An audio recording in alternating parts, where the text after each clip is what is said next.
O relatório final do acidente que levou a vida de Marília Mendonça e mais 4 pessoas. Saudações aeronáuticas. Este acidente causou uma comoção nacional. Uma cantora de apenas 26 anos, no auge da carreira, teve a vida interrompida muito cedo.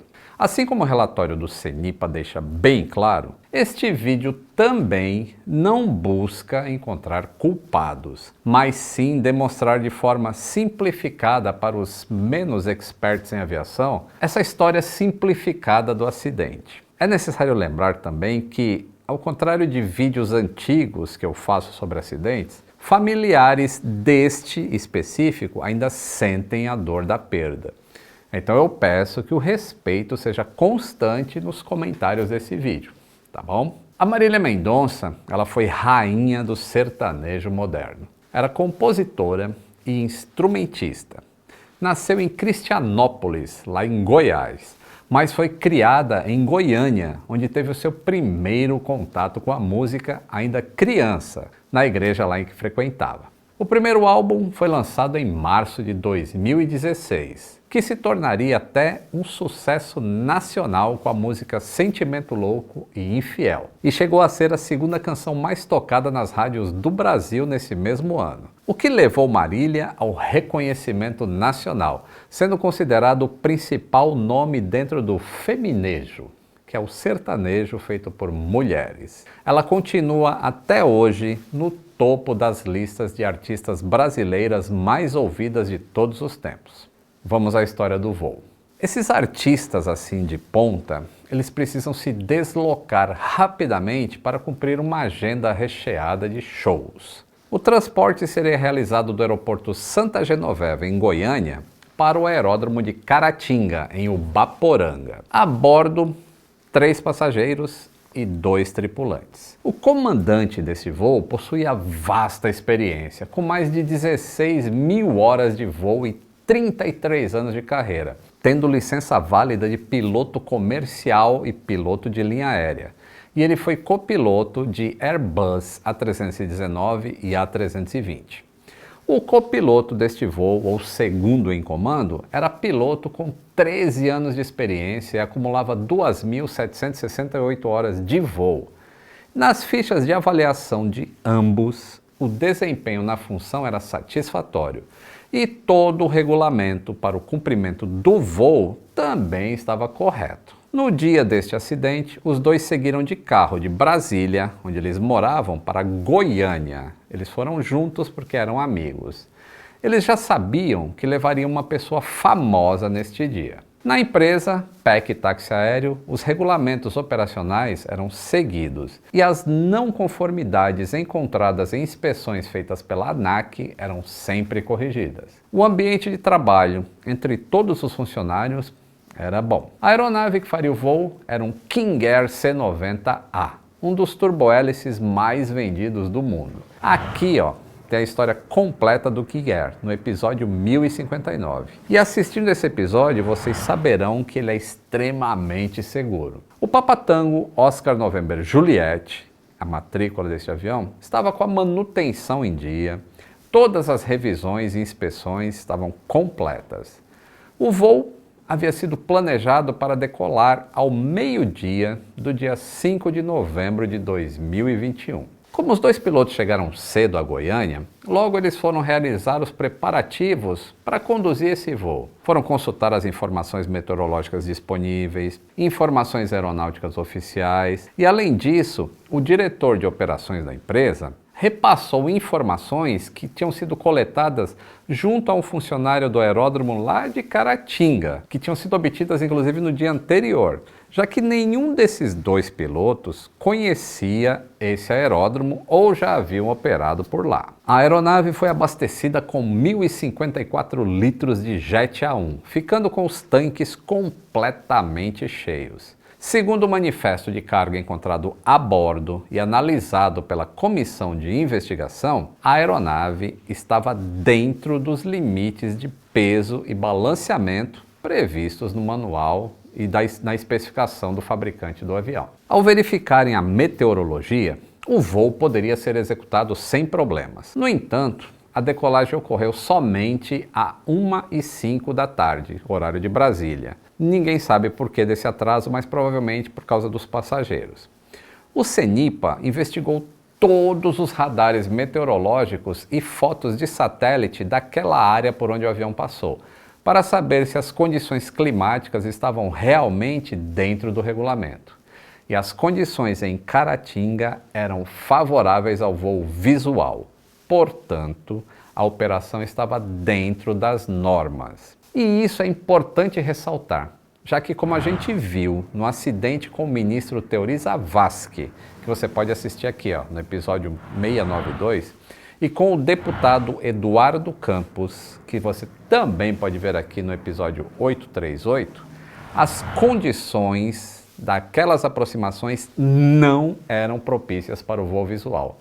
Ambos estavam fora do regulamento. No King Air, já em voo de cruzeiro, provavelmente buscando o maior conforto dos passageiros a bordo, o comandante fazia desvios para fugir de formações ou precipitações, mesmo pequenas. E isto é corroborado pela sobreposição das imagens de radar do Sindacta com os radares meteorológicos. E essa preocupação com o conforto e segurança dos passageiros talvez venha a influenciar a uma outra tomada de decisão um pouquinho mais à frente. O voo transcorreu sem problemas desde Goiânia.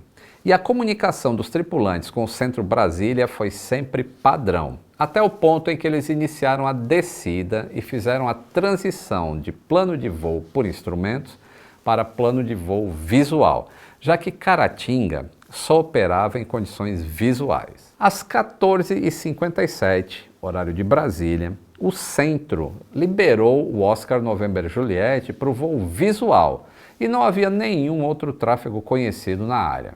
A partir do ponto em que o voo passa a ser visual, tanto a comunicação quanto o desvio de obstáculos e outras aeronaves passa a ser exclusivamente da tripulação.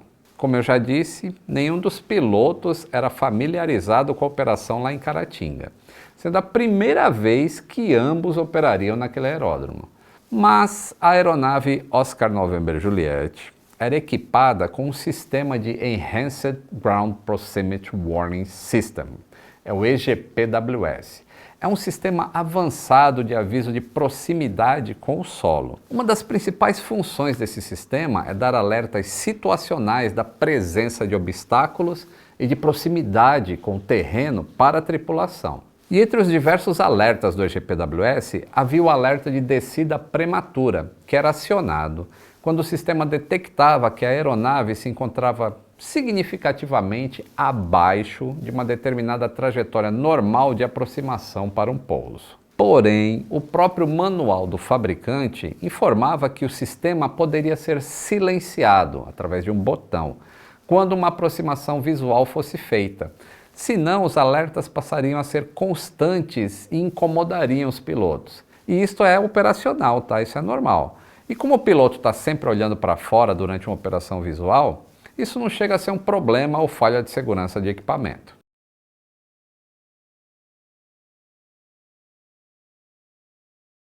E conforme os pilotos sabiam, pelos documentos que eles olharam para se preparar para o voo, o circuito de tráfego lá em Caratinga deveria ser realizado pelo setor oeste, que é o Whisky, que a gente chama. Ao se aproximarem de Caratinga, como o aeroporto não possui torre de controle, os pilotos emitem as suas intenções e sua posição pelo rádio, através de uma FCA, que é uma frequência de coordenação entre aeronaves. E isso funciona muito bem. O Oscar November Juliet informou que estava na perna do vento no setor Whisky, ou oeste, conforme o regulamento. E uma pessoa que estava aguardando o avião lá em Caratinga viu quando o avião fez a aproximação pela perna do vento do setor oeste. Perna do vento é aquela trajetória em que o avião segue paralelamente à pista até se afastar e fazer duas curvas antes de alinhar para o pouso. Pausa para um detalhe aqui.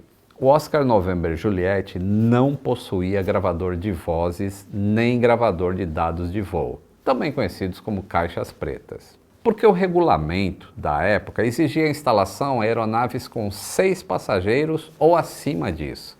O November Juliet tinha apenas 5 assentos de passageiros, portanto, era desobrigado a ter caixas pretas. No entanto, a falta de um gravador de vozes não permite eliminar certas indefinições nessa história toda. E daqui a pouco a gente vai chegar na fase de investigação. Ao prosseguir na perna do vento, o manual do operador e do próprio avião possuem a seguinte instrução: na perna do vento, coloque o flap na posição approach. E no través da pista ativa, ou seja, neste ponto aqui que eu estou mostrando, o trem de pouso é abaixado e se inicia o afastamento, mantendo-se uma velocidade de aproximação de 120 nós por 30 segundos. E então é feita uma curva para a esquerda, para a perna base. Mas não foi isso que aconteceu.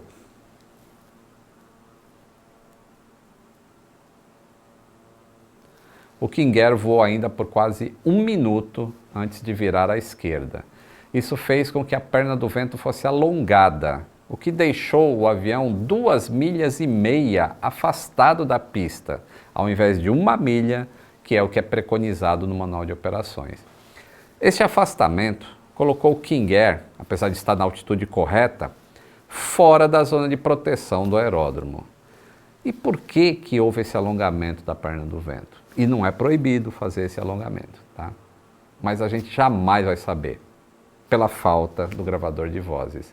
Mas pelo zelo com que o comandante tratava a operação aérea, com a experiência profissional de linha aérea que ele tinha, e sabendo que aquele aeroporto era um aeroporto crítico para a categoria da aeronave que ele estava pilotando, ele pode ter planejado alongar esta final para ter mais segurança na hora do pouso, mais conforto para os passageiros também, assim como ele fez quando ele desviou das formações em rota. E vejam bem, tá? Isso é uma inferição minha. Como eu disse, a gente jamais vai saber. O CENIPA inferiu assim, aspas, é provável que com base na experiência de 10 anos de operação em empresa regida pelo RBAC 121, ou seja, empresa aérea comercial regular, a memória processual do piloto em comando tenha influenciado suas decisões tomadas em relação à condução da aeronave. O hábito de realizar aproximações com final longa em outro tipo de operação pode ter ativado sua memória processual envolvendo as atividades cognitivas e habilidades motoras, tornando as ações automatizadas em relação ao perfil executado no acidente. O problema foi a falta de contraste entre os cabos invisíveis das torres de transmissão de energia e o cenário do terreno lá em Caratinga. Como houve esse alongamento da perna do vento, ao virar à esquerda e estar fora da zona de proteção do aeródromo, quando ele virou novamente para alinhar com a pista, ele só tinha a pista na frente. E os cabos eram invisíveis pela falta de contraste. O sol não interferiu na posição que eles estavam. O fato é que o King Air atingiu o cabo para-raio da rede de tensão. E o simulador nem mostra essa torre de maneira correta, mas a altura está bem aproximada com a real. Vejam o aeroporto logo ali na frente. Era só a pista que os pilotos enxergavam, eles já vinham preparados para o pouso. E pelas marcas deixadas na fuselagem, os cabos da torre estavam bem abaixo da linha de visão dos pilotos. Ou seja, mesmo que houvesse mais contraste, talvez esses cabos não fossem visíveis para eles. O choque com esse cabo de aço do para-raio foi tão violento, causando uma desaceleração tão repentina, que o motor da asa esquerda foi arrancado da asa ainda em voo. O choque com o solo também se deu com uma grande razão de afundamento. A força de impacto se mostrou muito superior à capacidade de resistência de absorção, tanto da fuselagem quanto dos assentos do avião. Não houve sobreviventes. A colisão contra esse cabo para-raios da linha de transmissão ocorreu em uma posição muito alinhada com o prolongamento da pista de Caratinga. a 2,5 milhas da cabeceira 02 e a uma altura de 922 pés em relação à pista. Naquele ponto, a aeronave estava a cerca de 115 pés de altura em relação ao terreno, onde estava localizada essa Torre 8, e com uma rampa de descida de 3,46 graus em relação à cabeceira 02. Caso não houvesse essas linhas de transmissão e o grande afastamento, a aeronave estava na altura correta para o pouso, considerando a distância que ele estava. Mas as torres estavam lá. O CENIPA, junto a um representante acreditado do Canadá, que é o fabricante dos motores da aeronave, fez toda a investigação para se certificar sobre possíveis falhas mecânicas e outros fatores contribuintes. E agora eu vou falar só dos fatos. A documentação da manutenção da aeronave estavam regulares. Os pilotos estavam qualificados e eram experientes para o tipo de operação. Os motores não tiveram qualquer falha até o impacto com os cabos de transmissão. O aeródromo de Caratinga estava em situação regular. Esta linha de transmissão se encontrava fora do limite da zona de proteção e, pelo regulamento, não necessitaria de sinalização. O cabo de para-raios possuía baixo contraste com a vegetação. A aproximação do Oscar November Juliette se deu a uma distância muito maior do que o que era preconizado no manual de operações padrão do avião. E os fatores que contribuíram para o acidente, analisados pelo CENIPA, apenas um foi considerado como que contribuiu: o julgamento na pilotagem. Na página 62, o CENIPA diz: no que diz respeito ao perfil de aproximação para o pouso, houve uma avaliação inadequada acerca de parâmetros da operação da aeronave, uma vez que a perna do vento foi alongada em uma distância significativamente maior do que aquela esperada para uma aeronave de categoria de performance B, em procedimentos de pouso sob regras de condições visuais. E também não havia nenhuma carta de aproximação publicada para Caratinga, impedindo o alongamento da perna do vento. No último dia 20 de abril de 2023, entrou em vigor uma nova carta de aproximação visual, contemplando o aumento da altura no circuito de tráfego e também a proibição de se afastar mais do que 2 milhas náuticas da cabeceira da pista. A publicação dessa carta foi uma das melhorias que foram sugeridas pelo CENIPA. Os outros fatores contribuintes estudados, como a atenção, a memória e o planejamento do voo, apesar de serem citados, eles tiveram a carga deles como indeterminada para esse acidente. E as recomendações de segurança foram as seguintes. Para a ANAC, foi solicitado que ela harmonizasse 2 regulamentos distintos junto ao DCEA sobre a instalação de auxílios à navegação aérea. E também foi recomendado à ANAC aumentar a cultura de segurança operacional e também do gerenciamento de risco em empresas que operam sob o regime 135. Para a CEMIG, foi solicitado em caráter excepcional a sinalização desta linha de transmissão de 69 kV no trecho correspondente ao prolongamento da pista 02 de Caratinga. Essa sinalização são aquelas bolas laranjas que ficam penduradas nessas linhas de transmissão. Acho que vocês veem isso quando vão para Santos, tem torre de transmissão e algumas possuem essas bolas. E por que foi solicitado em caráter excepcional? Porque essas torres estão fora da área de proteção do aeródromo, conforme o regulamento dita essas regras. Foi dessa maneira, então, que aconteceu esse triste acidente. Um pequeno desvio de 30 segundos a mais de afastamento da pista para o pouso para encontrar condições melhores. É triste e dói. O relatório final está disponível no site do CENIPA. Ele é de consulta pública, então todo mundo tem acesso e pode ler e ver todas as fotos por lá. É isso, pessoal. Se inscreva no canal e acione o sininho para receber as notificações de vídeos novos e considere apoiar o canal clicando no botão Seja Membro. Isso nos ajuda a continuar com a nossa produção independente. Um grande abraço e até o próximo voo!